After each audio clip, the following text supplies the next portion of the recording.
Seorang gadis korban kecelakaan mobil dilarikan ke UGD. Namun, karena kecantikannya, ia membangkitkan niat jahat 3 dokter yang bertugas. Mereka menyalahgunakan jabatan untuk menambah dosis obat bius, lalu bergantian melecehkannya. Meskipun gadis itu tidak bisa bergerak, kesadarannya masih sangat jernih. Ia tahu persis apa yang sedang dialaminya. Dan yang lebih parah, kejadian ini dengan cepat menyebar ke seluruh rumah sakit. Karena kurangnya bukti, ketiga bajingan itu tidak hanya tidak dihukum, tetapi juga dengan cepat naik pangkat, menjadi tokoh setingkat direktur rumah sakit. 10 tahun kemudian, seorang wanita dengan sosok menawan, muncul di hadapan salah satu dokter. Bibir merah menyala dan tulang selangka seksinya langsung memikat lawan jenis. Tangan kirinya juga diikat, lalu tutup matanya. Namun, saat suasana semakin mencurigakan, wanita itu tiba-tiba mengunci lehernya dengan kaki, kemudian dengan cepat mengeluarkan belati, memotong aorta pria itu, sampai pria itu benar-benar berhenti bernapas. Barulah dia pergi dengan tenang. Tidak lama kemudian, polisi menerima laporan dan tiba di tempat kejadian. Tetapi selain mayat, tidak ada petunjuk berguna yang ditinggalkan di tempat kejadian. Bahkan tidak diketahui bagaimana pembunuhnya pergi. Dan kamera di koridor kebetulan rusak kemarin. Dalam situasi yang tidak menguntungkan, Kapten Kim, yang bertanggung jawab atas kasus ini, harus menaruh harapan pada laporan otopsi. Lihat ini. Pembunuhnya adalah orang yang dominan tangan kanan, menggunakan pisau yang sangat aneh. Ini adalah modus operandi seorang profesional. Pembunuhnya bertindak sangat tegas. Setiap tusukan pisau hanya mengenai aorta, dan menusuk dengan sangat ringan. Cara kematian ini sangat menyakitkan. Korban hanya bisa dalam kesakitan hebat, menatap darahnya sendiri mengering dan mati. Meskipun sudah mengetahui penyebab kematian, Kapten Kim masih bingung, dan belum menemukan petunjuk tentang si pembunuh. Namun, masalah datang silih berganti. Tidak lama kemudian, polisi menerima kasus lain. Korban adalah direktur rumah sakit yang sama. Keduanya meninggal dengan cara yang sama. Jelas dilakukan oleh orang yang sama. Serangkaian pembunuhan membuat seluruh rumah sakit panik. Tetapi ketika Kapten Kim menemui jalan buntu, dia tiba-tiba mendengar rahasia 10 tahun lalu dari mulut petugas kebersihan. Meskipun sangat terkejut, kasus ini akhirnya memiliki perkembangan baru. Untuk memverifikasi keaslian rumor tersebut, Kapten Kim segera menemukan korban terakhir yang selamat. Dan saat ini, orang tersebut telah menjadi direktur rumah sakit bedah plastik. Saya akan langsung ke intinya. Mari kita bicara tentang apa yang terjadi 10 tahun yang lalu. Setelah mengetahui niat polisi, dia langsung panik. Keluar sekarang. Suster Lee, telingaku. Reaksi direktur membenarkan dugaannya. Jadi, Kapten Kim mulai mengawasinya 24 jam sehari, berharap umpan ini bisa memancing pelaku keluar. Tak disangka, Direktur Lee yang terlihat terhormat sama sekali tidak meyakinkan. Dia hampir setiap hari pergi ke klub malam untuk bersenang-senang. Saat ini, si pembunuh juga sudah mengincarnya. Sementara Kapten Kim mencari-cari kamar pribadi direktur, dia malah bertemu dengan si pembunuh yang mengikuti pelayan. Anda tidak bisa masuk. Kapten Kim.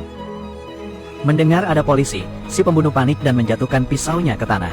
Melihat punggung lawan pergi, Kapten Kim segera mengejar. Tak disangka, dia berhasil kabur melalui pintu belakang klub malam.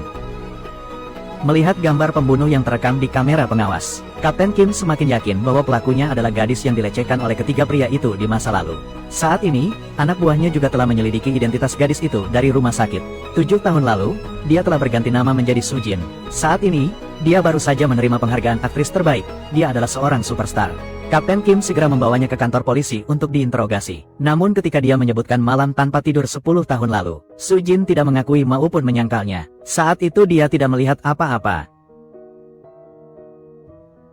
Karena tidak melihat apa-apa, dia mungkin tidak tahu apa-apa, kan? Sikap wanita itu membuat Kapten Kim bingung. Tapi saat kasus itu terjadi, dia sedang syuting di tempat lain.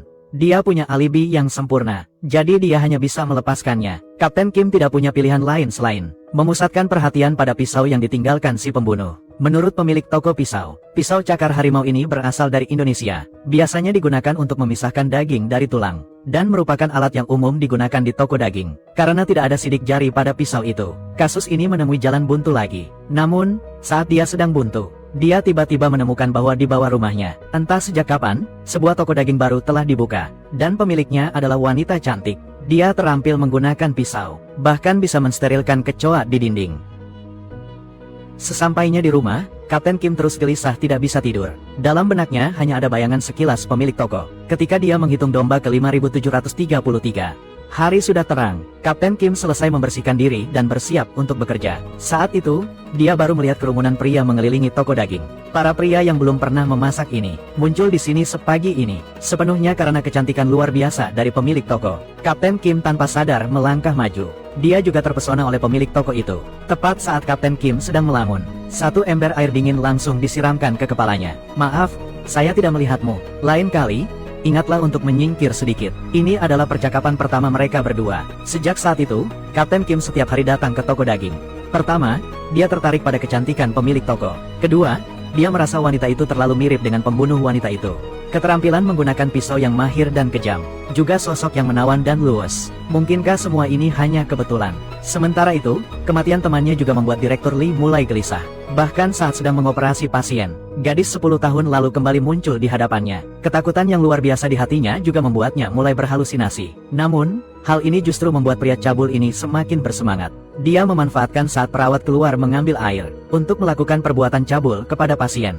Tak disangka, perbuatannya ketahuan oleh perawat. Untuk membungkamnya, Direktur Lee kembali berbuat jahat kepada rekan lamanya, tanpa tahu bahwa namanya sudah ada dalam daftar kematian sang pembunuh. Benar saja, tak lama kemudian dia mengalami musibah. Namun, upaya pembunuhan kali ini gagal, karena putri direktur muncul tepat waktu. Rencana pembunuh benar-benar hancur. Sebaliknya, sang pembunuh malah terluka di kaki kanan oleh Direktur Lee. Dan berkat itu, bajingan ini bisa menyelamatkan nyawanya yang hina. Setelah membereskan semuanya untuk Direktur Lee, Kapten Kim kembali ke toko daging dengan pertanyaan. Namun, kali ini dia bertemu dengan seorang wanita tua di sana. Rambutnya putih, langkahnya goyah, tapi tubuhnya memancarkan aroma yang memikat. Sepertinya dia pernah mencium bau ini di suatu tempat, tapi untuk sesaat dia tidak bisa mengingatnya. Kapten Kim masuk ke toko daging, bersiap seperti biasa untuk mencari kesempatan berbicara sambil membeli daging. "Apa yang Anda inginkan?" "Menginginkan saya, bibir. Anda tahu cara makan juga. Hidung babi ini akan saya berikan kepada Anda." Tepat saat pemilik toko berbalik untuk memotong daging, Kapten Kim tiba-tiba menyadari kaki kanan lawan sepertinya terluka. Pembunuh yang baru saja ditusuk oleh Direktur Lee, kini nyonya itu terluka. Ini terlalu kebetulan. Jadi Kapten Kim, tanpa memedulikan identitasnya sebagai polisi, secara paksa menekan nyonya itu ke meja. Saat roknya tersingkap, semua dugaannya menjadi kenyataan. Dia menatap wanita cantik ini dengan ekspresi tidak percaya. Melepaskan daging dari tulang adalah pekerjaan yang cukup berbahaya. Seperti Anda sekarang, belum sempat Kapten Kim memahami artinya. Lawan sudah buru-buru mendekat. Saat ini dia juga tidak lagi peduli dengan luka di kakinya. Bahkan panggilan dari kantor polisi pun ditinggalkan. Setelah semalaman bekerja fisik, Kapten Kim baru tahu setelah sampai di kantor polisi, bahwa Direktur Lee telah diculik, meskipun dia sudah samar-samar menebak siapa pelakunya. Saat ini Kapten Kim sudah terpesona sampai kehilangan akal. Setiap malam dia datang menemui pemilik toko. Mereka berdua tidak lagi membicarakan soal pembunuh. Keesokan harinya, kedua wanita itu mulai mengadili Direktur Lee. Tusukan pisau dari orang kidal merobek tangan Direktur Lee. Baru pada saat itulah dia tahu siapa wanita di depannya. Sejujurnya, kamu juga menikmatinya, bukan? Ketika Direktur Lee mendengar kata-kata ini, dia tiba-tiba menyadari, wanita tua di depannya adalah gadis yang dia perkosa 10 tahun lalu. Tapi semuanya sudah terlambat. Lepaskan celananya, lepaskan anjing ganas itu. Direktur Lee juga merupakan orang yang paling tragis di antara ketiganya. Dendam besar telah terbalaskan. Nenek tua itu juga melepas penyamarannya. Dia adalah Sujin, yang mengganti namanya setelah diserang. Namun, wajah pembunuhnya masih belum terungkap. Dalam kehangatan yang telah lama terjalin ini, sang pemilik penginapan telah menaruh hati pada Kapten Kim. Dia sepertinya ingin mengatakan sesuatu saat melihat punggung Kapten Kim pergi. Dia berusaha menahannya. Saat Kapten Kim memeriksa tubuh Direktur Lee, pemilik toko diam-diam pergi. Pada saat ini, Kapten Kim secara tidak sengaja melihat aktris yang memerankan wanita tua di TV, persis sama dengan orang yang dia temui di toko daging babi. Dia kembali teringat aroma parfum pada Sujin. Dia dengan naif mengira Sujin adalah pembunuhnya. Setelah itu, dia terus-menerus pergi ke toko daging babi untuk memverifikasi. Tapi saat ini, sang pemilik sudah pergi. Setelah pulang, Kapten Kim tidak bisa tidur semalaman. Keesokan harinya, TV kembali melaporkan adanya pembunuhan, dan semua korban adalah orang-orang bejat. Hal ini membuat Kapten Kim ingin mencari tahu, siapa di antara keduanya yang sebenarnya adalah pembunuh. Dia pergi ke lokasi kejadian, dan juga menemukan toko daging yang baru dibuka di area ini. Ternyata pemilik penginapan bersembunyi di sini. Sepertinya masih ada sedikit hati nurani, masih tahu cara pergi diam-diam. Pemilik penginapan melihatnya dengan perasaan pahit yang tak terlukiskan. Kali ini dia tidak menyembunyikan pembunuhan itu. Ketika Kapten Kim mengeluarkan pistolnya, pemilik penginapan menggunakan pisau terbang untuk menjatuhkan pistol Kapten Kim. Setelah itu, keduanya saling berhadapan. Setelah pertempuran sengit, meskipun bos wanita itu tertangkap, tapi melihat wanita yang sangat dia cintai di hadapannya, dia akhirnya tidak tega melakukannya. Kapten Kim pergi dari sini sendirian. Ketika kembali ke kantor polisi, dia membuat keputusan yang mengejutkan. Kapten Kim kembali mengundurkan diri. Dia mengabaikan nasihat rekan-rekannya, bersikeras meninggalkan kantor polisi. Malam harinya, dia kembali ke toko daging babi, dan bertemu dengan wanita yang dirindukannya. "Kenapa kau kemari? Untuk membeli daging? Atau untuk menangkapku? Aku sudah berhenti bekerja." Mendengar kalimat ini, sang pemilik tidak bisa lagi menahan emosinya. Ia memeluk Kapten Kim. Organisasi pembunuh ini memiliki pria kuat lainnya. Keesokan harinya, Kapten Kim menemukan foto bersama di samping tempat tidur. Di dalamnya ada dua pemilik. Mereka adalah saudara kembar. Pemilik memiliki tahi lalat di hidungnya. Semua ini secara alami dijelaskan. Satu orang menggunakan tangan kanan, satu orang menggunakan tangan kiri. Lalu Sujin yang diperkosa adalah majikan mereka. Sekarang ada Kapten Kim. Keluarga kecil ini semakin ramai. Aku tidak tahu apakah wanita yang dia cintai adalah kakak tertua atau adik bungsu. Lagi pula, apakah kamu kakak atau adik?